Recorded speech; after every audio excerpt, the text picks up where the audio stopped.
My next guest, I believe, needs no introduction, but in the slight chance that you have been living under a rock for most of your life,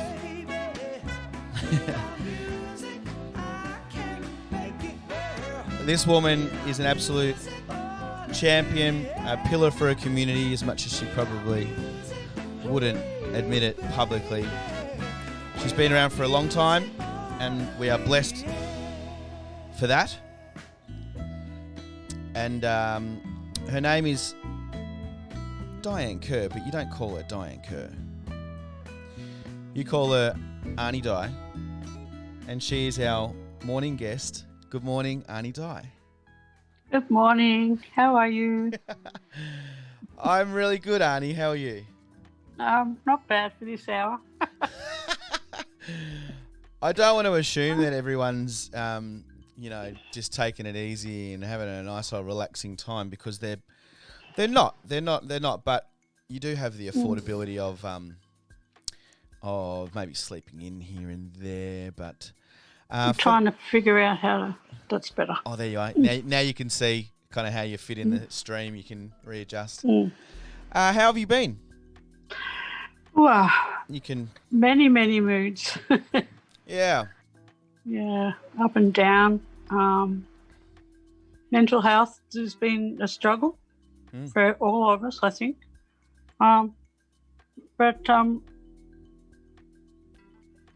I think, like everybody, waiting for a day to see family. I still can't see family because I'm still under that 25k lockdown. So most of my family, especially my children, are over 100 k's away from me. So I haven't seen a new great-granddaughter yet. Other than that, I think I'm better now than I was in the middle. Yeah, so right. What's changed, or is it the light at the end of the tunnel? Is it a bit lighter? Reading, I suppose, would be one thing. Starting to read stupid little romantic novels. Oh my gosh, haven't read them since I was a teenager, but yeah. Nice. We also started a Facebook page with We Can Do This. I've seen that. With a young girl named Moraine. I mentor her, and I have for a couple of years now. I call her my little grasshopper. She's gorgeous. So we started a Facebook page for anybody to get on. I haven't been on for a while. They're all going to tell me off now that I'm on here. And anybody can get on there and say how they're feeling. We have people get on there doing cooking. We've had the blessing of having Patrick Mau Pao, come on with his cousin and telling us Dreamtime stories from up there, and it's just to keep everybody going. And it was because that was when we had 6 weeks lockdown, and it was because I didn't want to count 6 weeks myself, and because 6 weeks sounds a long time, and when you count it in days it's not long, but when you say 6 weeks, it was heavy. So we got on there and did that, and people were enjoying it, and they still are. They're still using it. We're still putting up posts, positive posts. People are still getting on there and just putting little bits and pieces. I don't know whether it'll close down. We'll just leave it open for people to still get on there and put up their positive posts. And I think I actually got a nice inbox from someone during the week thanking me for which brought tears to my eyes. For doing something like that and helping people get through. And but it was also for me as well, it was a two-way thing. And when I thought I'm fairly strong, and I thought, I'm breaking down and crying to my kids and saying I couldn't do this. How am I going to do this? And they've been ringing me every few days and being worried about me. Then how are other people feeling? So that's why I got on there. And I've been blessed that I know so many people in the community, and we've been able to share. I've been really, truly blessed. And I think it's got us through. Clearly, it's a point of connection. There's something really. I mean, we shouldn't rely on our elders to connect. It's up to us younger mob to carry what you've started and what ancestors before you have carried on, and it's part of that carrying on. But it's something very beautiful about when an elder does pop their head up, and I know so many people that have enjoyed that page, but I saw you pop up. Really? Oh, it's so good, and I love it how you got no idea how amazing you are, and I do hope it continues on. But how long, to talk about connection, what does connection to community mean to you and even to the wider Aboriginal population? Oh, connection is so important. It keeps us going, I think. Like we're all waiting for that cuddle and that kiss, and even having a cuppa. And I know a lot of people are beginning on Zoom and having cuppas on Zoom, which is amazing. Well, I would never have thought of that. But I just think, we miss that. We miss that connection and miss the yarn before a meeting. Miss just going and just seeing each other and being there, being in the moment. And, being in that moment is when you have ideas and when you think about meeting up again and things like that. At the moment we can't think about that. I completely miss my community, something chronic. My community keeps me going. It really does. And it's my healing.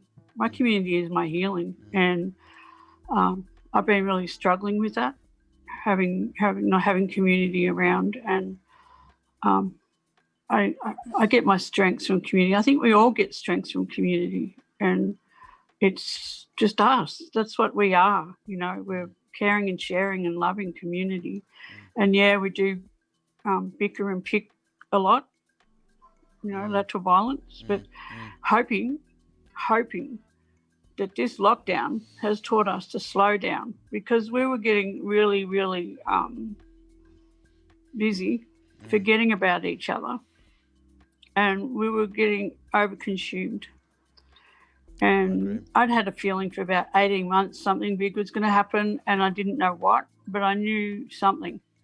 And I knew it was going to be heavy, and I knew it was going to be powerful, but I didn't know how bad.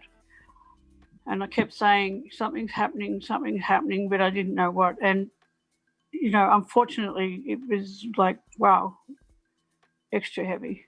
And we're still not out of it. The thing is, it's making me very, very wild that people are celebrating and saying post-pandemic and post this and post that, and it's not. We're not out of it. A lot of us are still in lockdown. A lot of us are in medical lockdown. A lot of us, like myself, have been in lockdown since March, first week in March. And it's not time to celebrate. It's, celebrating isn't getting out and going and having a beer. I'm sorry, it's not. You can enjoy each other's company without consuming alcohol.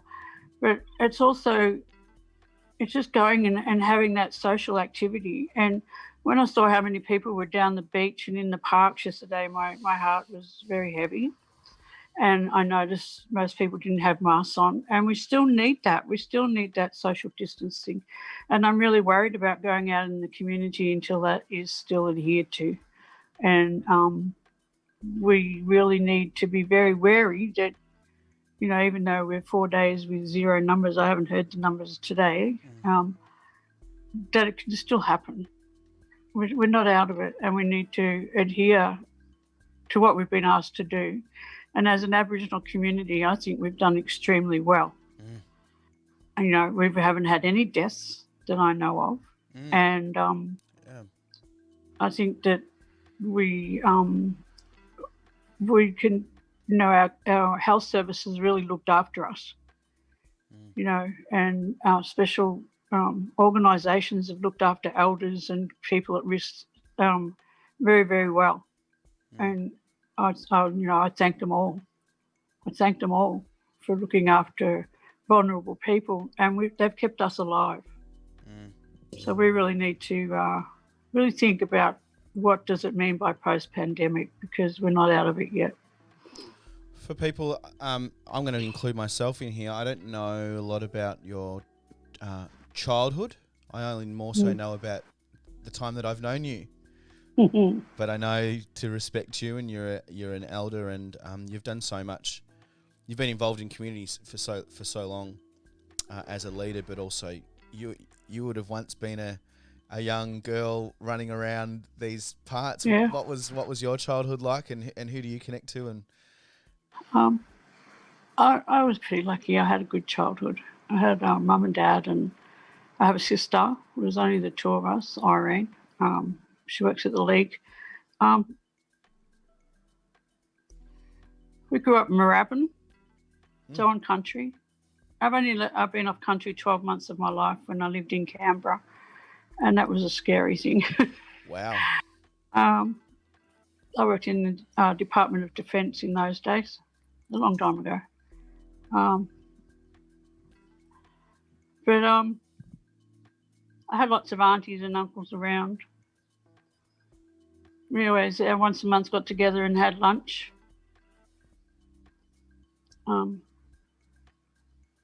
Very strong Aboriginal aunties around. Taught us things. Went to school and learned how to wag like everybody else and things like that. I'm not a very well-educated person. I didn't get any certificates in life, but I had a lot of learning from community and family. But I grew up in Moorabbin, then I got married at 19, very, very young. Snapped up early. Yeah. Flew the coop, so to speak. I have lived on country, which has been lovely, and I've been an elder quite early. My mum died when she was 55. Most of our family have died early, which is a shame. And my generation is the generation of elders in Wurundjeri. We don't have, I think we have only Joy and all those are a generation above. They're the only family that are a generation above. The rest of us are the next generation. So we had to learn very young to be elders. So when my mother passed, I was in my 30s. And I was asked to become an elder then, but I didn't take that up because I felt I was too young.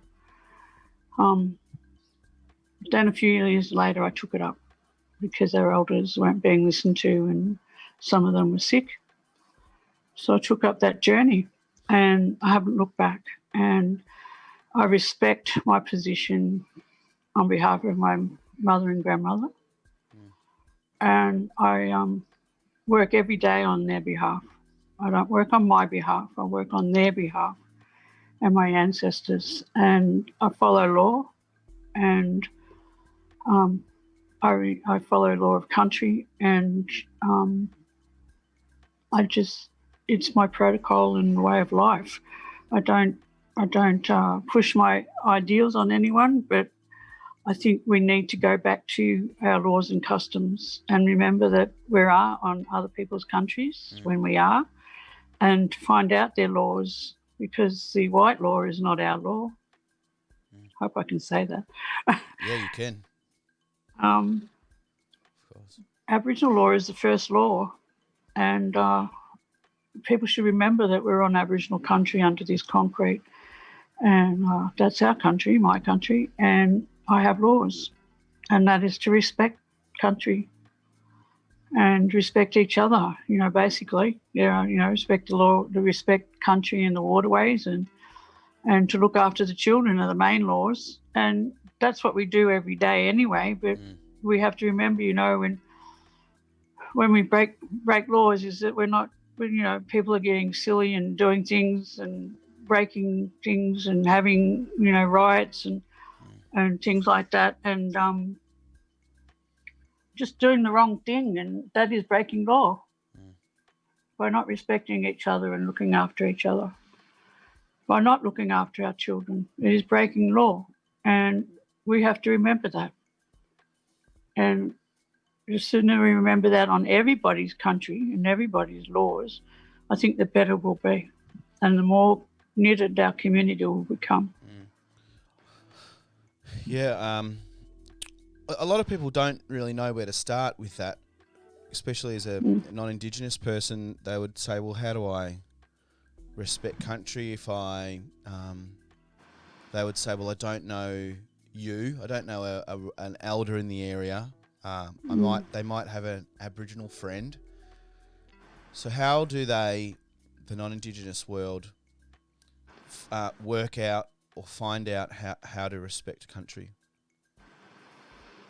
Well, there are Aboriginal organisations around, but there's the Koori Heritage Trust, which is the main one in the city, that would then send you to Wurundjeri, or whatever organisation whose country you're on, and get in touch with them and get in touch with elders and find out.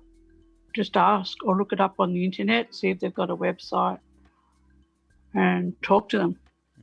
It's just a matter of education and learning, having someone out to talk to you, have someone out to talk to your group, and your women's group, your men's group, whoever, or the classes or your child's class at school, and learn about that.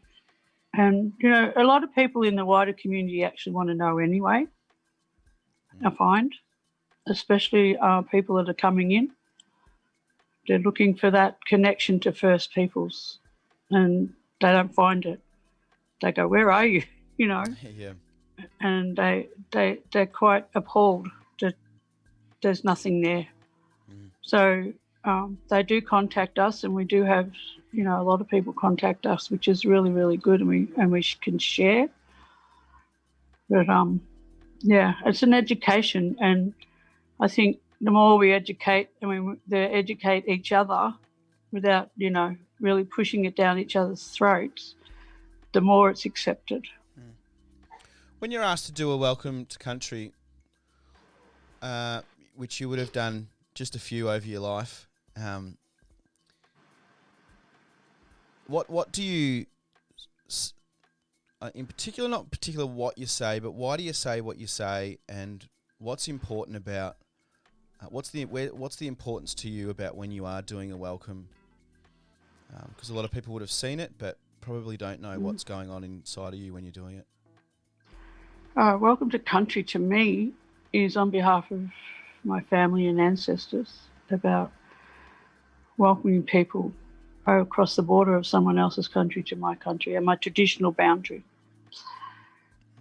It was done 60,000 years ago, 80,000 years ago. You stood on the boundary until your messenger, Wurundjeri, came and asked what you wanted. Then they went back to the elders. So we had the first translators. We actually had translators.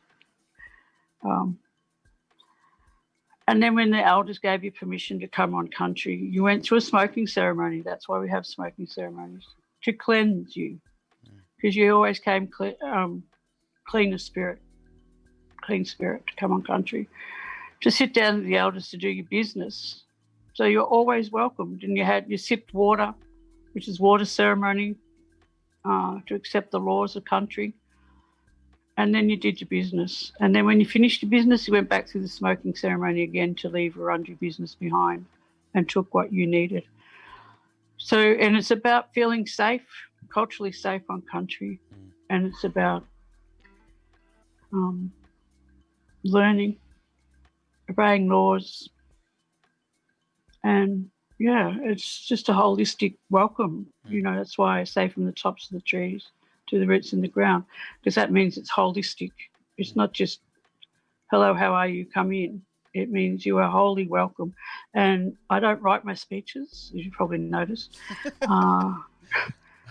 You pack light. You pack very light when you're doing a welcome. Yeah. I always arrive half an hour early and talk to people and see what the go is and feel from the heart, and then I do my welcomes. Yeah. In particular, why do you wear what you wear? I have a long cloak, which I do ceremony with, unless it's a very special welcome. And I feel that they deserve that honour to have that long one. Or I have a small cloak which goes around my shoulders. I wear that in honour of my mother. Her name is Willert, which means possum. So I actually wear it in her honour every day. So I'm with her every day. Is that the totem of Wurundjeri people, or a significant? No. Is there a totem or a Bronze-winged pigeon is our totem? What is it? A Brunswick pigeon? Bronzed wing, bronzed, not Brunswick. I said Brunswick pigeon doesn't sound very. Big deadly. For someone, Aunty Di, that hasn't, as you claim, had much education, and we talk about more so schooling institution education. You've been had an incredible list of responsibilities. You've been a director in a few organisations. What's your importance of being a leader in that kind of level, and being asked to be a leader in some things, not just in your community but also in a titled way? What kind of things have you done over the years that you're really proud of? And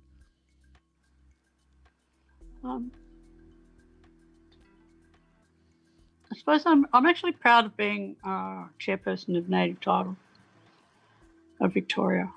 I retired last year. Didn't resign, I retired. I think I was there 6 or 7 years as chair. There was only 2 women chair in Australia, 2 or 3. When I took on the role, I wasn't sure because it's a man's world, Native Title. But I said I'll take it on because we have to remember that we're there for the people.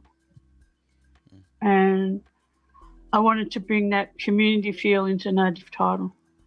It's a really corporate world.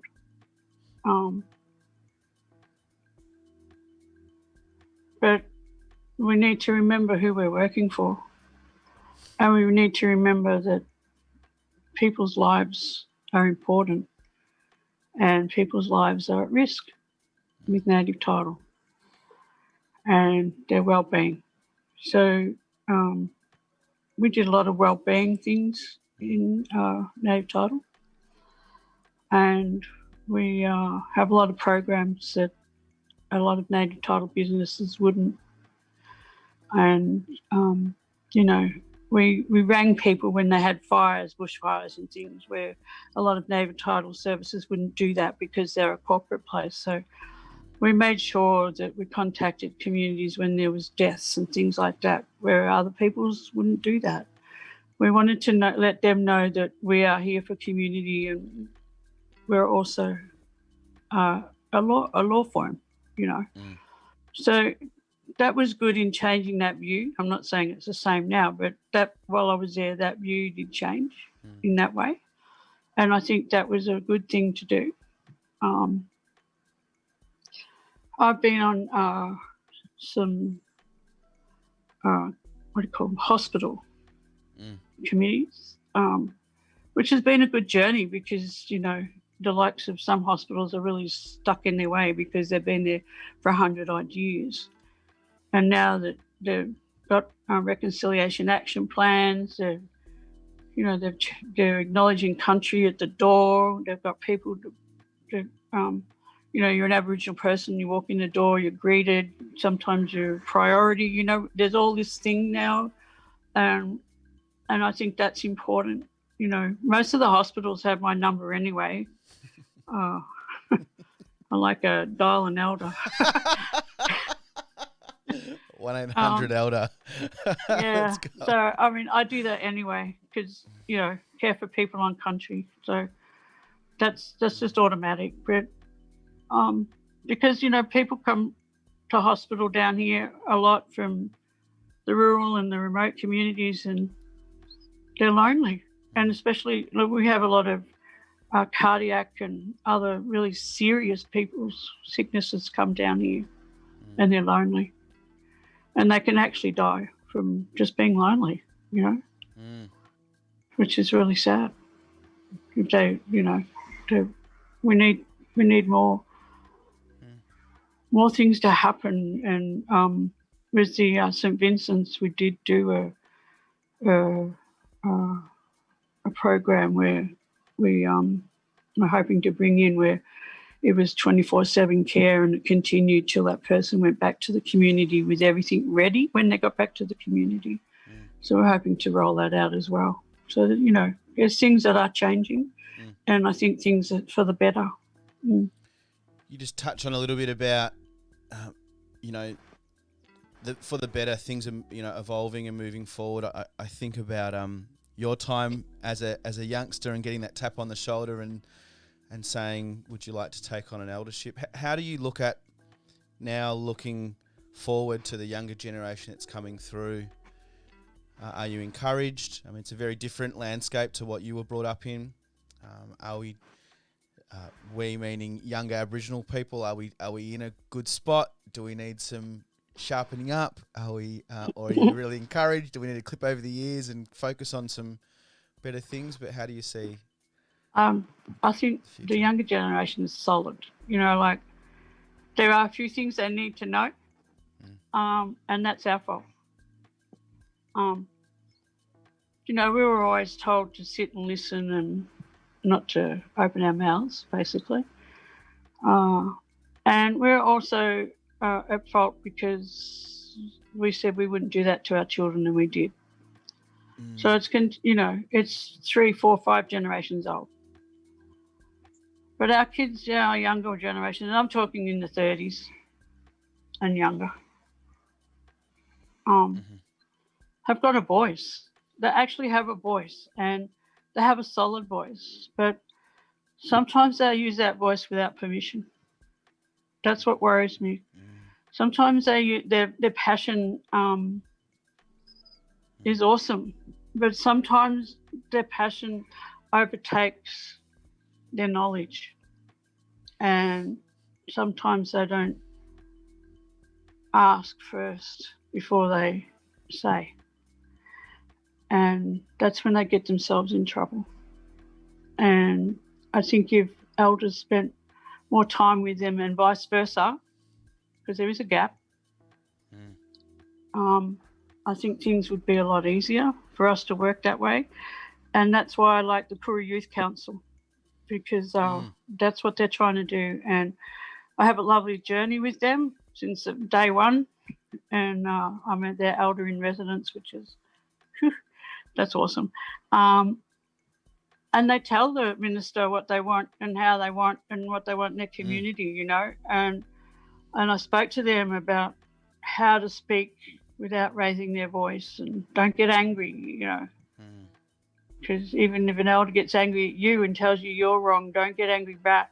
Talk quiet, soft, listen, find out your education, because I found a lot of young ones talk with passion and talk with pride and know what they want, but unfortunately they sometimes don't know a lot of our history. So they need to know more about history in order them to be fully informed about what they're talking about. And I found out a lot of them didn't know about stolen generation write-ups. What's it called? And, too early in the morning, but like publications. The report. Yes. Yeah. Stolen report, stolen generation report. The deaths in custody, and they're out in the front talking about things but hadn't read that. And those two things are very important in our lives.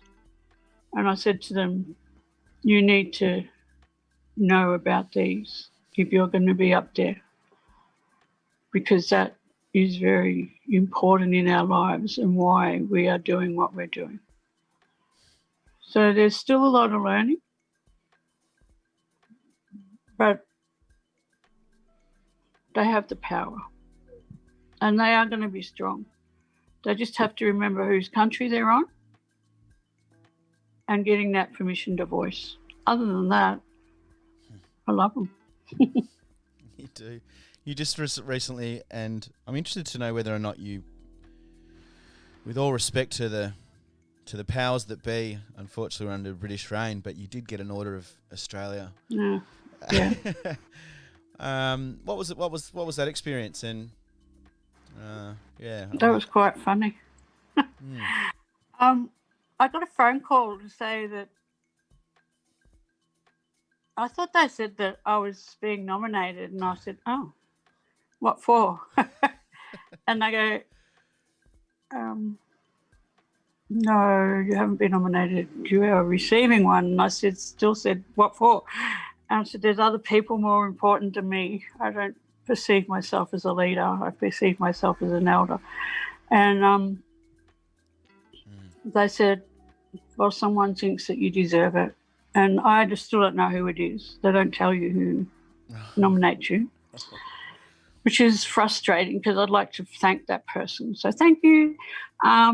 It could be 500 people, Aunty Di. You don't know it's one. You don't know, but that's frustrating because it is nice to be able to thank people for thinking that of you. And I said, well, I'm in a dilemma now whether to accept it or not. And I actually spoke to them about that. Before you took it? Before I took it. Mm-hmm. I said, my grandmother was born on Corrandirt Mission, so she was under government policy and, here I am wanting to accept it, or do I not want to accept it?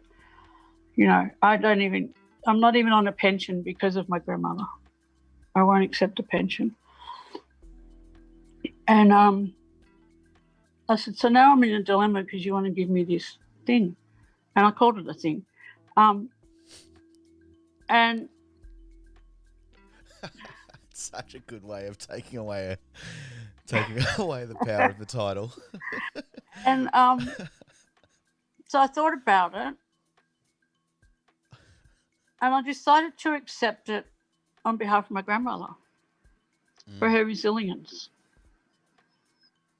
for what she'd done. Because if it wasn't for her and her resilience, I wouldn't be here. So I took it on her behalf, not on mine. So that's why I took it. Aunty Di, I love talking to you, and I hopefully we get to see each other soon. But I just want to say thanks for your time today, and you've had you can't see the chat line, but you've got some familiar faces chiming in. Stacey Piper says, how are you? Good morning. Oh, Stacey, love you. Good morning, Aunty Di, and Lynette George. Oh, Lynette. Oh, my Jerry's. Your Jerry crew are in the house. Yeah. And Deb, I'm not sure who Deb is because Deb of Heaney. Is it? Oh, good morning, Art and Troy. And someone else, another friend of mine who tunes in all the time, says, "Don't let your she's quoted you. Don't let your passion overtake your knowledge." So wise. I love that one too. You've just given some. I'm taking that on board completely. It's very hard to think straight. Yeah. When you believe you're doing something off the fire in your belly, but it needs to still have just one last filter, I think, before you completely put it out to the public. And it's a digital world too, so you can't take some of the stuff back, which can be hard at times. Stacey Piper replied already. She said, "Love you too, Aunt." We're gonna have her on tomorrow, which is gonna be pretty exciting. Oh, awesome! Yeah. Well, I'll be recouping. I'm having eye surgery at 12 today. Righto. Yeah. Oh, that's all right. I hope you had I hope this has been helpful to have a bit of a yarn. Well, it was good. It calmed the nerves. That's why I said yes. Aunty Di, thank you so much for being my guest this morning, and I look Thank forward you. to I love you. I love you too, Aunt. All right. Ciao, meow. Ciao, meow.